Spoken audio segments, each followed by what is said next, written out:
ការសាងសង់នៃសំណល់នេះបងប្អូនថ្ងៃខ្មែរឆ្លាញ់ខ្មែរសូមជួយរក្សាការស្វាយរបស់គ្នាបាទសូមអត់ចេះទៅដល់សម្វាយទៅដល់សម្វាយធ្វើសំ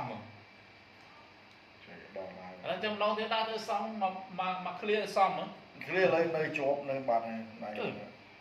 ចុចអានោះឥឡូវសម្វាយសំមួយទៀតចប់